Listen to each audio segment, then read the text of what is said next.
It is an absolute pleasure to welcome author Dr. Dawn Menge to our new series of author interviews. Welcome, Dawn, who is based in Southern California in the US. And thank you so much for taking the time to share your amazing books with teachers here in the UK.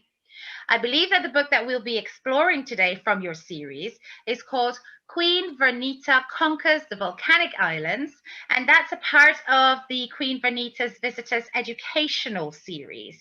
There's many more where that came from. And before we get stuck into the book, I'd really like to hear a bit more about your journey as a writer of children's books. Thank you so much. I have 12 books in my series, and it actually began as an assignment in my credentialing class. I have a credential in moderate to severe disabilities. I've been teaching for 20 years, and I have a PhD in curriculum instruction. So it was an assignment, and like most teachers, I decided I wanted to publish my book. So when I did that, I made the people in my family the main characters. Vernita was my grandmother, and everyone in the book is a real person in my life.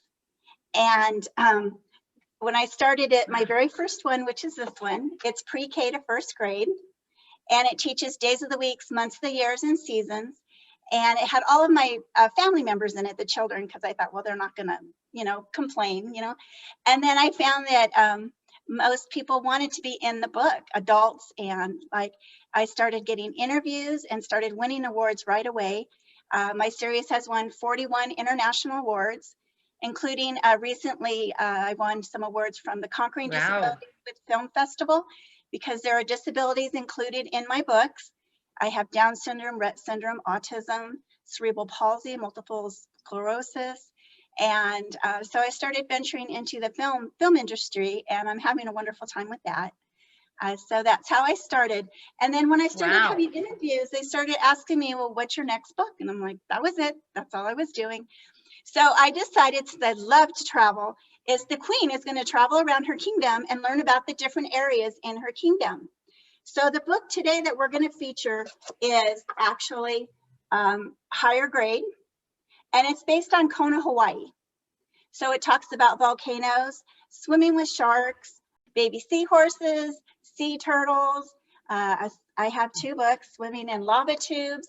My books have a lot of information about the flora and fauna of the areas. I have Alaska.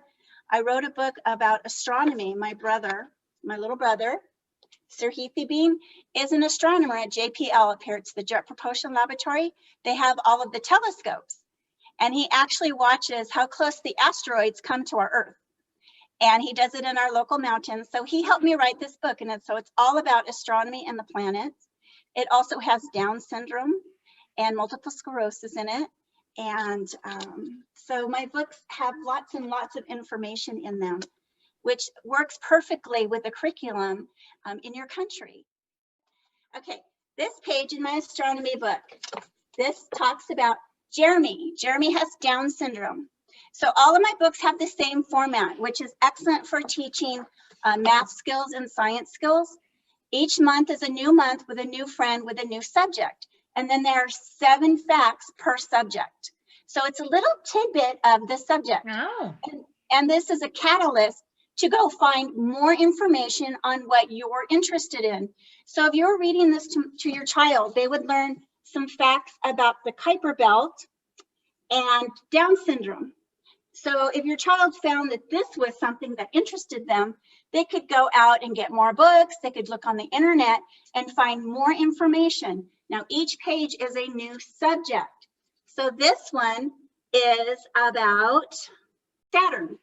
So this one is about Saturn, and it has 7 facts. So if that interested you as a child or a teacher, you could take this information, which is just a little tidbit, and then go make a report on it. Go look it up on the internet, go find more books. So that is the format of all of my books. We have we have certainly made it a point of duty across the UK to actually make sure that reading for pleasure is high on the agenda, that children have access to a wide variety of books. And within that wide choice, we're looking for diverse cultures and diverse representations. So the question I have to ask is, you've already shown how straight away there are several connections in terms of themes, and subject matters that are treated in your books, space to nature, to science to mathematics. But now I'm looking at diverse cultures and how those are represented in your books. Can you tell us a bit more about that? Yes, this one is based on Queen Vernita, who visits New Orleans. And in the book, it talks about adventure. The queen goes into the bayou and she holds a baby alligator, which is exciting for everybody. In my Hawaii book, she swims in a shark cage with sharks. But in this book, this is also a higher learning book because the subject matter, it is higher. It talks about slavery and what happened and how the slaves lived and the railroad and plantations. I have disabilities, which is a culture all on its own, and it gives tidbits of different disabilities just for informational purposes, and it kind of takes away a little bit of the fear that people might have of someone who's just a little bit different. And I of course have all of my various friends are of all races and backgrounds, and right now we're doing one, and the illustrations are in process, and it's also a higher learning book.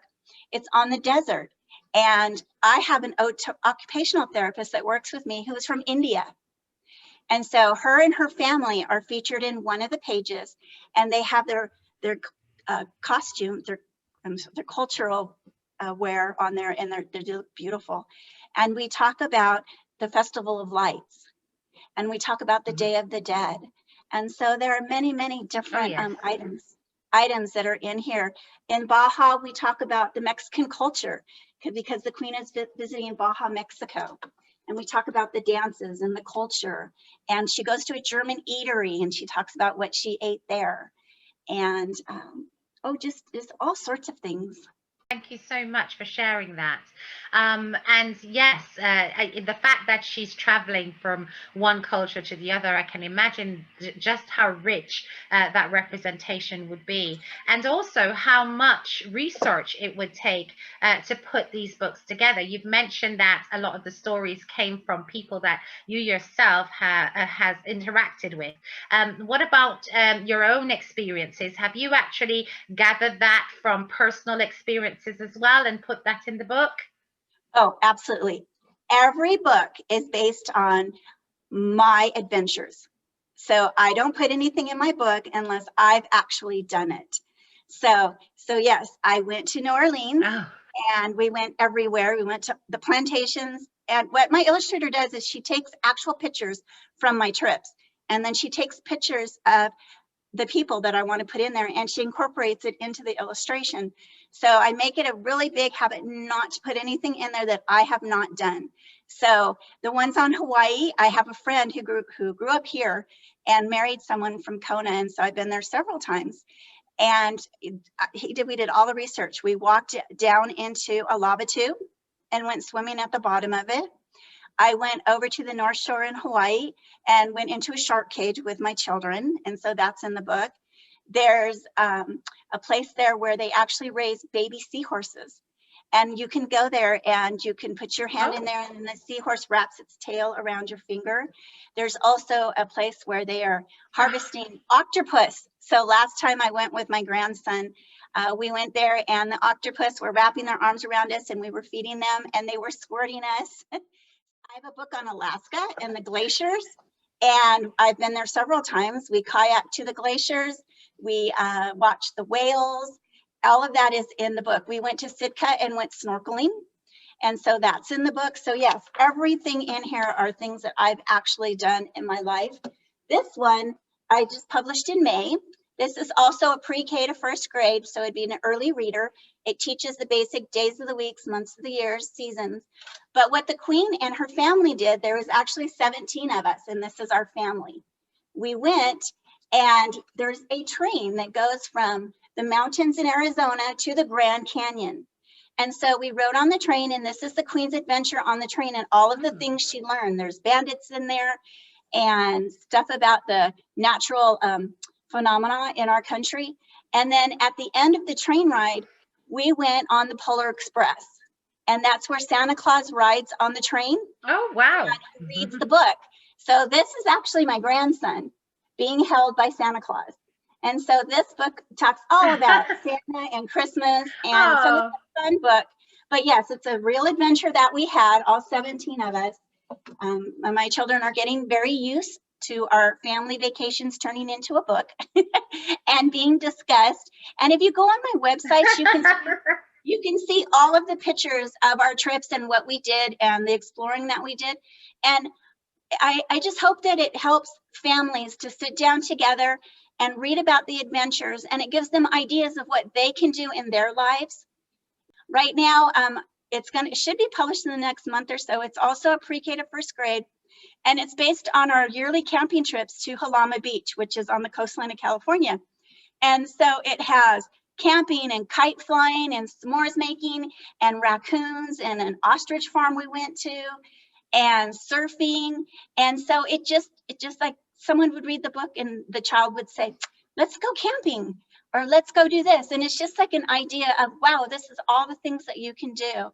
And it hopefully gets people outside and moving around and seeing like how big the world is. This one has tide pools, and some people have never seen the ocean.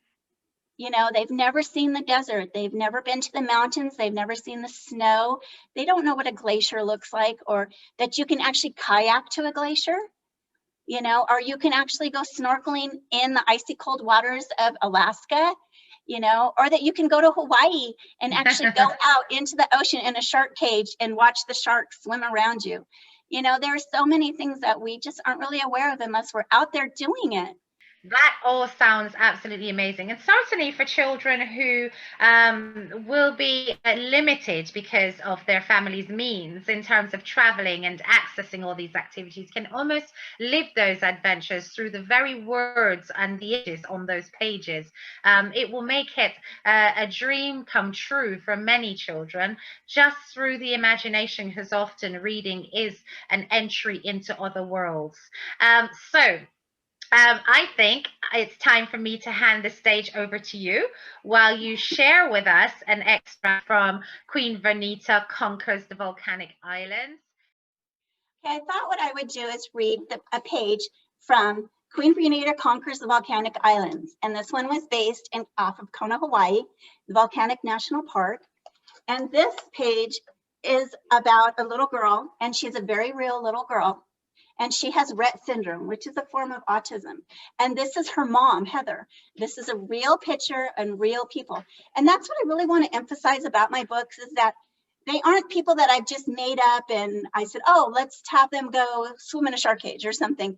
No, these are real people that have actually done this activity. And so that makes it more able to connect with my readers, that, oh, this person really went there? This person really did that? So I want to read this page. Heather and Ireland were busy making leis out of beautiful pink and violet hibiscus flowers. How gorgeous your leis are, and their aroma is intoxicating, exclaimed the Queen. I am helping Ireland make 30 leis, one for each day of April, to celebrate spring with her classmates. Ireland has trouble with her ability to use her fingers due to her Rett syndrome, Heather explained as she laced another flower onto the string. Ireland is beautiful. What is Rett syndrome? Asked the Queen. Monday, the Queen learned that Rett syndrome is a genetic brain disorder. Tuesday, she learned it affects language, coordination, and causes repetitive movements. Wednesday, Heather explained it is a rare neurological and developmental disorder. Thursday, the Queen saw Ireland's lack of use of eye and body movements. Friday, Heather explained to the Queen that even though Ireland doesn't speak, she has many facial expressions that speak louder than words. Saturday, Heather explained that Rett syndrome mainly affects females and is a mutation of the MECP2 gene. Sunday, Heather informed the Queen that Rett syndrome is so rare that it affects fewer than 20,000 children in the kingdom per year. The queen soon had so many lays she could hardly carry them, but she put a single red hibiscus flower behind her ear, signifying that she was not married. This is a Tahitian custom, she learned. The fragrant aroma followed her as she found Brent waiting for her to take her to the orange sand beach. Take care, my dear Ireland and Heather. Enjoy your spring celebration. Amazing how the information just flows, getting just a bit more detailed as it goes along, deeper and deeper into the subject, which will in a way enable children to ask questions and get them answered, but also go out and explore and learn a little bit more, like, what is that gene? I've never heard that gene before. Right.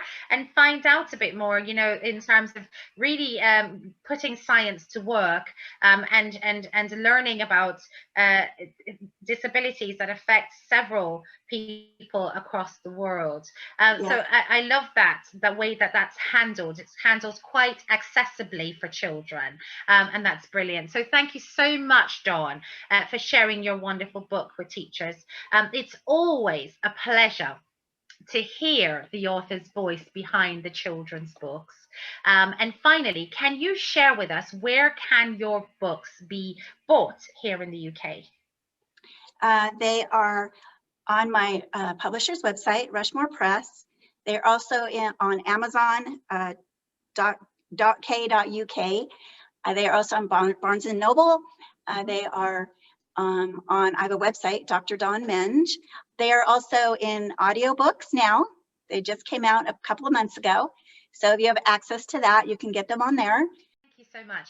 We look forward to hearing more about your books as your writing journey continues, and finding out what Queen Vernita does next. It sounds like an amazing journey already, and I'm sure there'll be lots more coming out from all of your adventures, personally and otherwise. So certainly we shall place a link for accessing the books here in the video. Thank you so much for joining ReadMaster for UK Teachers, home of the author's voice, Dr. Dawn Menge. Thank you. Well, thank you for having me.